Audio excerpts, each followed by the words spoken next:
Starting off this countdown, we have Annie96 is typing. So basically, this legend is told completely by messages between Annie and her friend David. Annie is home alone talking to David when things start to get strange. Annie begins to hear footsteps outside. When she looks out her window, she can see a man standing in her garden. Upon looking at the man closer, she claims it looks exactly like David.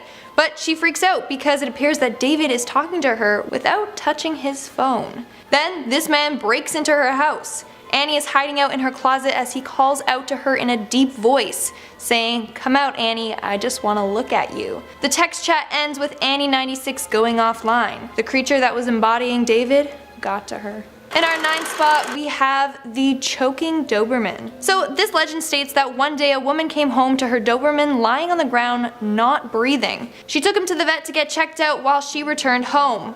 However, on the way home she got a call from the vet. He said that she shouldn't return home since her dog choked on a person's finger. He thought that the finger was from an invader. When the police searched her house, she found a burglar hiding in her closet with a missing finger. Moving on to number 8, we have Kisaragi Station. So this legend started when a user posted on a forum called Post About Strange Occurrences. The user's name was Hasumi and she was on her regular train home. But this train seemed to not go to any of her usual stops. Instead, it traveled for an hour without stopping. The train finally stopped at a place called Kisaragi Station. But no one seems to be there and no one has heard of this station before. She then decided to walk back along the track where she came from.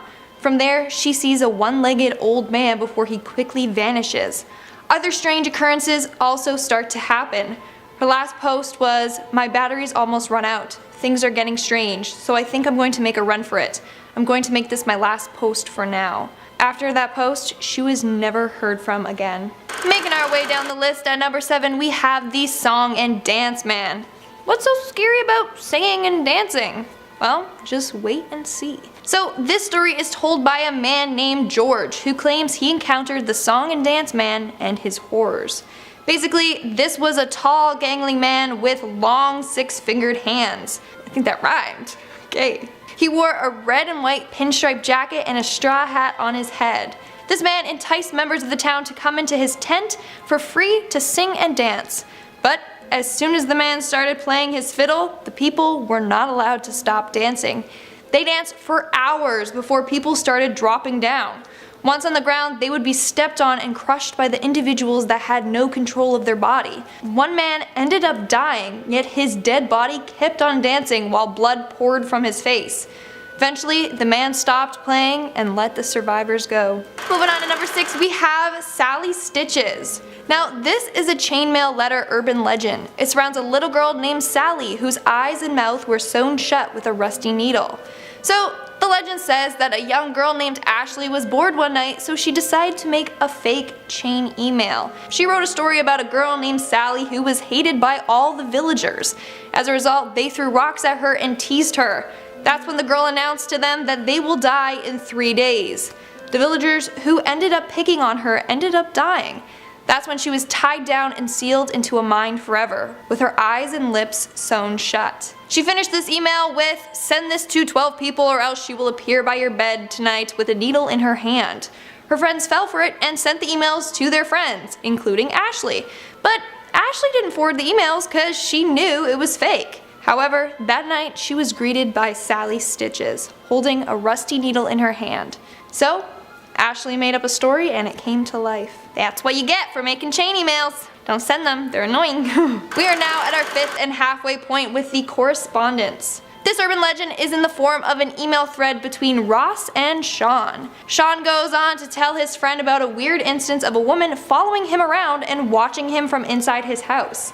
Things start to get creepier when he says that the lights in his house keep flickering and his computer is typing stuff on the emails all by itself. Then Latin phrases start to appear in his emails. One of them says, "He who will watch you burn for an eternity." Or, "Bloodstains on the walls, what a beautiful thing."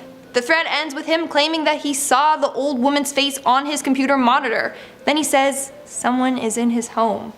So, who was this woman? And did it get to Sean? Who knows? Probably. Moving on to number 4, we have the story The Teeth.jpg.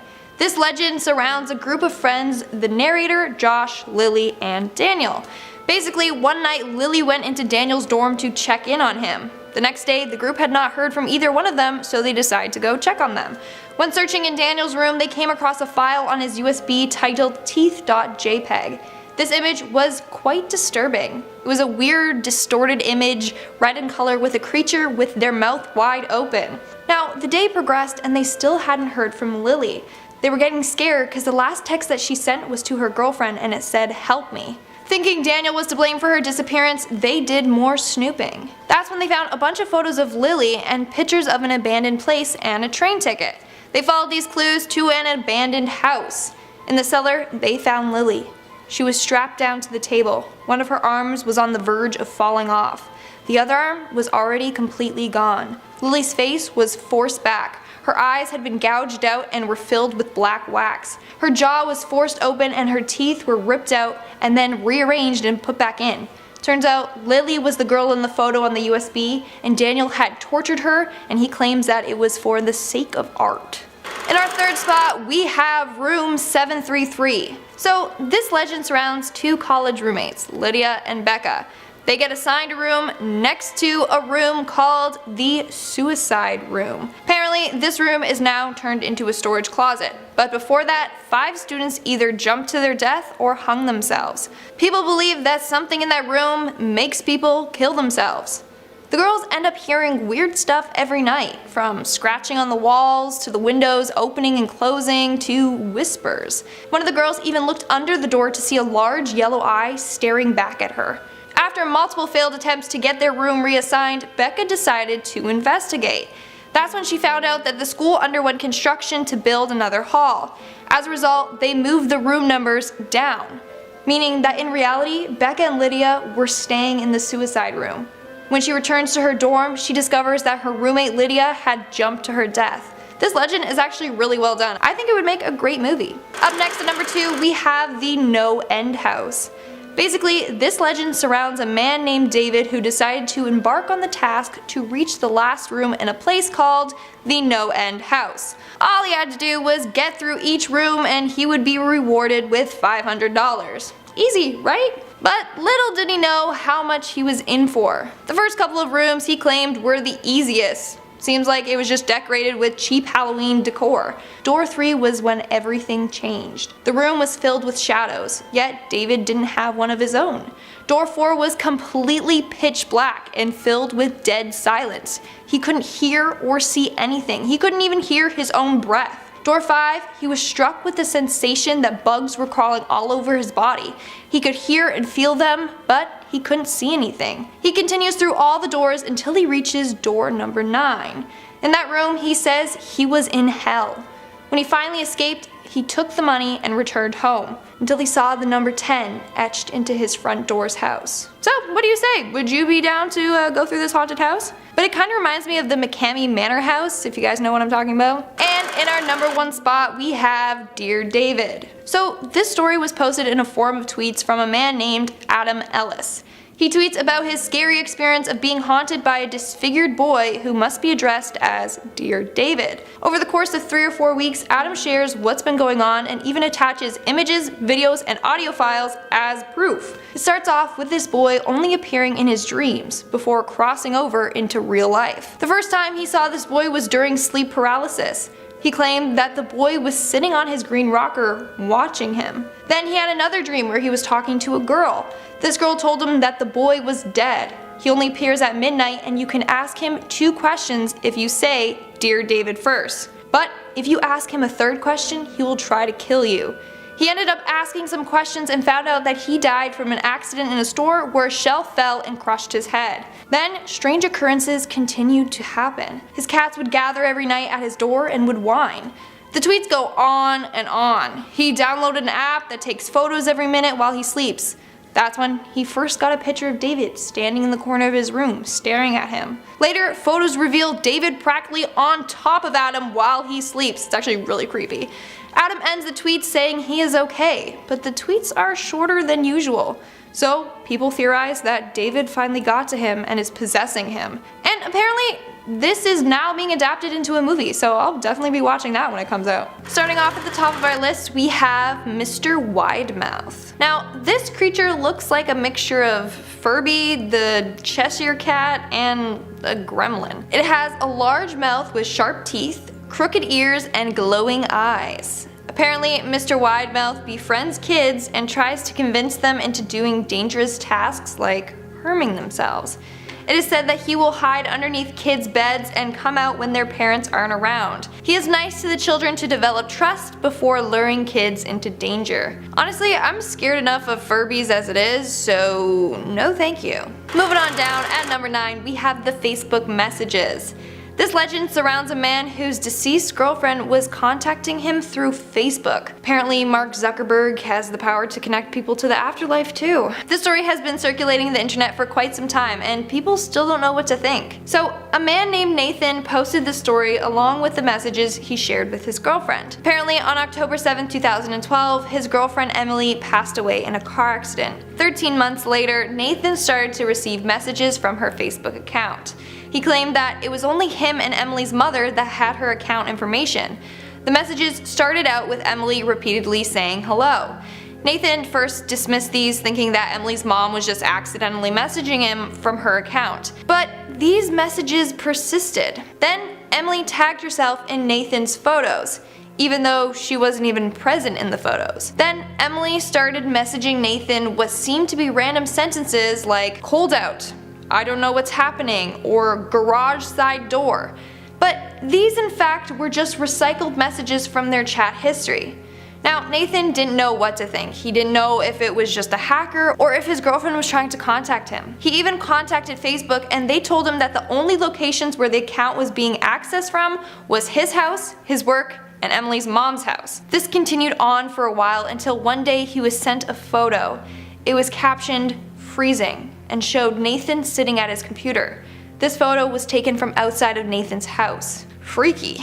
What do you think of the story? Do you think that it was just some messed up prank or something more supernatural? At number 8, we have Bride and Go Seek. I love a good game of hide and seek. Honestly, as a child, I was so good at it, and now I wish that it was like a normal thing that adults can do. Like, imagine getting a group of people together and playing a giant game of hide and seek. That would be super fun, right? Well, not in this next case.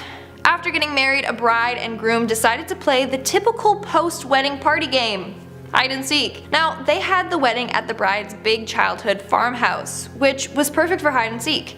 Now, the groom was it, and the bride wanted to hide somewhere where he wouldn't be able to find her. As a result, she hid in an old trunk in the attic. Now, there are two variations to this story. One said that when she got into the trunk, the lid hit her and knocked her unconscious. She died of suffocation. The other variation says that the old lock was rusted over and she couldn't escape. Either way, she passed away in the trunk after no one was able to locate her. Several years later, when her dad went to the attic to clear out some things, he found his daughter's decaying body. Moving on to number 7, we have 8 feet tall. This is a creature also known as Hashuku-sama. Sorry if I pronounced that wrong.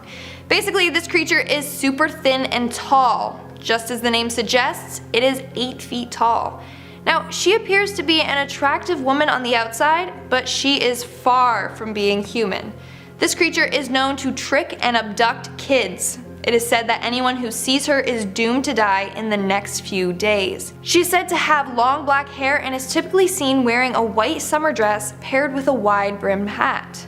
In fact, she tends to attract children by comforting them and by making herself seem like a trustworthy adult. People also say that she can mimic the voice of their parents to try to trick the children. In our 6th spot, we have the basement coins. This next legend will teach any child not to steal. Basically, it surrounds a group of troublemaker boys. These boys often would commit petty theft, they would smoke and drink. One day, the leader Tyler had the idea to break into an old rich guy's house and steal his collection of valuable coins. They snuck into the man's house and made their way into his basement. Now, they did find the coins, but one of the dudes also found a bunch of horrific paintings. These paintings were gruesome and depicted torture. One picture was of a woman being burned alive. The other was of a man getting his head burned by boiling oil. However, there were multiple other disturbing paintings. Little did these boys know that these paintings were about to depict what was going to happen to them. The house owner caught them and he proceeded to rip out one of the boys' tongue. The other boy was pushed into an Iron Maiden. Now, one boy managed to escape, and when they reported this to the police, they found a full torture room in his house, and that was filled with mutilated bodies. We are now at our 5th and halfway mark with Tommy Taffy. If you hate creepy dolls like Annabelle and Chucky, well, maybe this next story isn't for you. This story surrounds someone named Tommy Taffy. Tommy is described as being 6 feet tall with short golden hair. His skin is completely smooth. He has no pores whatsoever. He needs to drop a skincare routine right now. He is almost plastic looking. He also has piercing blue eyes, a perfect row of straight white teeth, but they're all the same size. So basically a human Ken doll. Now, Tommy may sound like a friendly man, but he is quite the opposite. He's said to come into families' homes and will stay for 5 years. If at any point you disobey Tommy, you will face the consequences. You have to do as Tommy says and obey his rules at all times. People that have stood up to Tommy have been severely injured, some even dying as a result. Also, there have been multiple attempts to get rid of Tommy, but no matter what, he will continuously show up at their home. Coming in at number 4, we have Expressionless. This story takes place in June of 1972. Hospital employees were terrified when a mannequin-looking woman entered the hospital in a white, blood-soaked gown. She definitely did not look human, which is the main reason why the hospital staff were so scared. Now, this woman was completely calm, motionless, and even expressionless, hence the name given to her. She started acting up when the hospital staff tried to sedate her. She fought back, looked at the doctor, and smiled. This revealed that she had long, sharp spikes instead of teeth. The doctor screamed, was killed by her, and the one thing she said after this was, "I am God." At number 3, we have Enora Petrova. Enora, or Annie, was a successful ice skater. By the age of 13, she was the champion of the Crystal Classic skating competition. Now, Annie decided to Google herself the day before the competition. That was when she discovered a Wikipedia page of herself. Upon reading it, she noticed that it said she won the Crystal Classic. But that competition wasn't until the next day. Well, this page predicted the truth, as she won it. This page continued to accurately predict Annie's success as a figure skater. So she was convinced that whatever is on the page will come true. That led her to edit the Wikipedia page, and she wrote that she won the Olympics. She hoped that this would also come true. However, she found that the page was edited again, but this time it read, "Annie is selfish and is going to get what she deserves." From there, her career took a dark turn. Another day, it said Enora Petrova is a pathetic little orphan whose real parents died in a terrible accident. Later that day, her parents passed away. The last thing that was written on this page was that she died October 24th, 2010. This also came true, and she was found dead on that day, hunched over her computer. In our second spot, we have Candle Cove. As children, we love watching cartoons. I always loved getting up early to watch Scooby-Doo. Let me know down below what your favorite childhood cartoon was. Now, Candle Cove is apparently a television show that some people watched when they were kids. This story started with one user by the name of SkyShale033 making a forum post asking if anyone else remembers the show Candle Cove. This user claimed that they had vague memories of the show and wanted to know if it was just a local show or if anyone else remembered it. There were then hundreds of responses claiming that they too remember the show. Apparently it aired in the Kentucky, West Virginia area on channel 58 at around 4 p.m. The show basically surrounds a girl named Janice and her imaginary pirate friends, which were puppets. Upon talking about the show with each other, they realized that the show was much darker than they realized. Apparently, there was a character named the Skin Taker that was a skeleton with a cape made out of children's skin. Then, people also remember an episode where the Skin Taker was screaming the whole time and Janice was crying. Now, the creepiest part about this is when the user Mike_Painter65 shared his encounter with this show.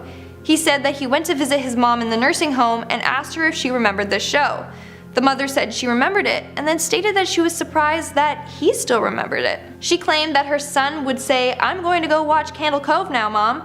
Then he would just tune the TV to static and watch that for 30 minutes. That is so creepy. So apparently kids remember watching the show, but all the adults saw was static. I think someone is out there targeting and brainwashing children. And in our final spot, we have the Russian sleep experiment. Now, this next urban legend is quite disturbing, and some people are even convinced that it's true. So, in the 1940s, Russian researchers were conducting unethical tests on enemy prisoners. They had 5 people that they planned to keep awake for 30 days using a gas-based stimulant. They wanted to see the effects sleep deprivation had on the brain. So as a result, they were sealed into a chamber with a promise that if they cooperated, then they would get released. For the first 5 days, everything was fine. But after the 5th day, that's when things started to take a turn. Eventually, one of the prisoners screamed until he shredded his own vocal cords. As each day passed, more and more terrifying stuff started to happen. When they decided to open the chamber to check on them, they were horrified. The floor was covered in blood, and one of the prisoners was dead with some of his flesh throughout the chamber. Now, the other 4 test subjects also had parts of their body torn off, but this wasn't from them attacking each other. In fact, it was all self-inflicted. Even some had exposed bone and deep wounds. They were then going to give them medical attention, but all of the prisoners said that they no longer wanted to be freed. They also kept saying they needed the gas that kept them awake. One eventually fell asleep and immediately flatlined. 2 of the other prisoners passed away also, and the remaining one went on a rampage and claimed that these prisoners were the evil inside the human mind that is kept sane by sleeping. Since they hadn't been sleeping, it unleashed this evil. Yeah, I definitely will be making sure that I try to get at least 6 hours of sleep every night. Starting off with number 10, we have Laughing Jack. Laughing Jack is a clown-type creature with long arms and a creepy big smile, which is always plastered on his face. The clown can be seen wearing baggy pants with striped socks. He is a fashion trendsetter to say the least. Now, Jack's goal is to befriend children and entrust them before killing them. Reports have said kids go around talking about Jack as their imaginary friend. Once the children fall into Jack's trap, he would slice their stomachs open and fill it with candy. A disgusting human piñata. Who do you think would win in a fight? Laughing Jack or Pennywise the Clown? My vote is for Pennywise. Coming in at number 9, we have Mr. Bear. This next story is so bizarre and some even believe that it's true. Apparently in 1999 in Caledon, Ontario, they had a local TV channel called Caledon Local 21. Now on this channel, they had a children's show called Mr. Bear. Now we wish that this show was about cute friendly bears like Care Bears, but it definitely wasn't. Now, this show featured a man dressed in a bear suit. Each episode he would welcome their guest, always a child. He would bring the child into the cellar and play games with them.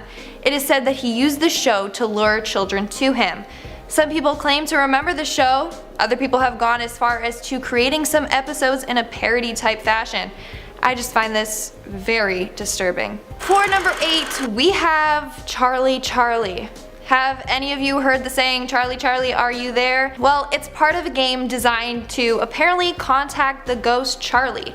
Charlie was a young boy who tragically passed away. Some people say he passed away in a car accident, others say he took his own life. And he has now come back to haunt whoever contacts him. Players that play this game are supposed to place 2 pencils overlapping each other to form a cross. The pencils are placed on top of a piece of paper that have 2 sections, yes and no. After they summon Charlie, apparently they can communicate to him through this contraption, using only yes or no questions. Charlie's end goal is to terrorize and harm anyone who plays this game. I wouldn't define it as a game because it's not fun, it's scary and dumb, don't play it. In 7th place we have Slender Man. Slender Man gained increasing popularity several years ago, and as a result several games, stories, and movie have been made. Now, Slender Man can be compared to the Boogeyman. He is an extremely tall creature, sometimes seen with other tentacle-type arms protruding from his body. He wears a classy, nice tux. Like, seriously, I don't know how he found one that is like so form-fitting and like long enough for his body, but like, I guess he got it custom made. And the creepiest part is that he is faceless. He is just a pale, expressionless creature. Now, Slender Man is known to primarily prey on young children, often kidnapping them and either murdering them or convincing them to harm others. Mr. Slendy can be seen lurking around areas such as the park, the forest, and alleyways. Now, Slender Man, for as we know, is just made up by a man named Eric Knudsen. However, in 2014, 2 young girls stabbed a victim in the woods, claiming that they were carrying out a murder on Slender Man's behalf. Fortunately, the victim survived, but this goes to show how influential the internet is on young individuals. Coming in at number 6, we have Momo. In 2019, a viral picture spread around the internet. I'm sorry for the image that you're about to see because it gives me the creeps looking at it. This photo features a girl with huge bulging eyes, straight greasy hair, and a thin large mouth. Apparently this girl's name is Momo and she is a demon or ghost that's goal is to get people to harm themselves. Now, a virtual game type challenge started going around on apps such as WhatsApp or even Snapchat, where apparently Momo would command people to do tasks that would lead them to commit acts of extreme violence. Other people said that Momo would appear in kids shows like Peppa Pig or in popular games like Fortnite to try and attract kids. Don't worry, this is a hoax. I did tons of research because I was so scared. I wanted to make sure that it was indeed fake, so you're welcome. So the picture of Momo is actually a sculpture made by the Japanese artist Kazuki Asawa. He titled this piece of art Mother Bird. When people saw the photo, that's when they started creating a story surrounding it. However, apparently some kids were influenced by this hoax and have actually died from playing it. We are now at our 5th and halfway mark with Jeff the Killer. This story and the disturbing photo associated with it used to give me nightmares as a kid.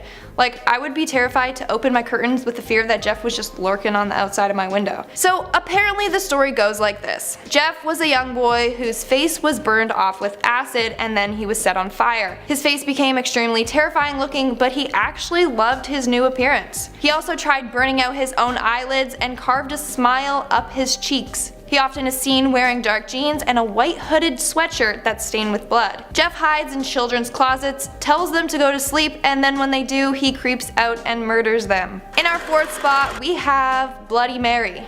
Now, I'm not talking about the cocktail here. I wish I was. I feel like most people have heard of this story. It was really popular when I was a kid. In fact, I was stupid enough to try it with my friends, and thank gosh, nothing happened. So this legend surrounds a ghost named Bloody Mary. It spooks me just even saying her name. Now, it is said that if you enter the bathroom, turn off the lights, and look in the mirror and chant her name 3 times, nice try, I'm not gonna say it for the video, then she will appear in the mirror and potentially scratch you. Now, there are a lot of variations of the story. Some say you must be holding a lit candle, others say you need to spin around 3 times while saying her name, or even by saying, "Bloody Mary, I believe in you." I swear guys, if I get haunted for just talking about these stories, I'm not gonna be happy. This is the one story that I kind of believe just because my friends have done it and have witnessed paranormal stuff. But who knows? All I know is that I will never do it. Coming in at number 3, we have the girl in the photograph. Word from the wise, if you find a random photograph on the ground, don't go picking it up. Let me explain why. This legend revolves around a beautiful girl that changes her appearance based on her victim. Basically, whoever finds the photograph of her will become infatuated with her. She uses her beauty to brainwash her victims and then leads them to their death. In the photo, this girl also changes depending on how many people she killed. For example, if she killed 3 people, she will eerily be shown holding up, you guessed it, 3 fingers. In our 2nd spot, we have I Feel Fantastic. In 2004, a video titled I Feel Fantastic was uploaded to YouTube. This video features a very, very, very scary mannequin type thing named Tara. Tara can be seen with her body completely still, but just her head and lips moving to the song that plays in the background. Now, Tara is not the best singer, and it sounds like a voice simulator type thing with high-pitched beats in the background. The song alone is very agitating to listen to. The robot lady thing was created by John Bergeron, who programmed her to sing the song he writes. Some of the lyrics include "Please leave" and "Run, run, run." The shots of Tara are intercut with her in different outfits and outdoor shots. Now, people believe that the creator of Tara has committed murder and that Tara is wearing the victim's clothes. They also believe that the outside random shots that don't seem to tie into the video actually show where the victims' bodies are buried. The creator also left a cryptic message in the video's description. He makes a reference to Pygmalion. Pygmalion was a Greek god who thought women were tainted and unworthy of of love. He then decided to build his ideal woman and fell in love with her. People believe Tara was once the woman he loved, and when he found out she had too many flaws, he murdered her and created this robot thing to replace her. And in our number 1 spot, we have the Blind Maiden. This story gives me the heebie-jeebies, like zoinks. This legend surrounds a website known as blindmaiden.com. I suggest not going on that website. Please. For your own good. Apparently, it is said that you have no access to this website unless you enter at exactly 12 o'clock a.m. while being alone in a room with the lights off. If you succeed to meet this criteria, then you will be allowed to access the site. Now, on this site it is said that you will encounter disturbing images of boys and girls without eyes and with distorted faces. It is said that you have to be careful not to click anything by accident or else you will face the consequences. On this website you will have 2 options, accept or decline.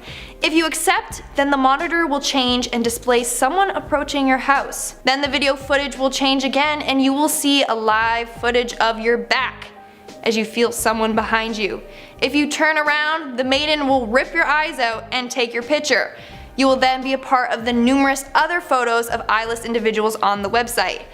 My question is what if you just don't turn around and face her? Like, she's there, you can feel her there, you just don't turn around. Now, if you choose decline, then you are safe from the maiden.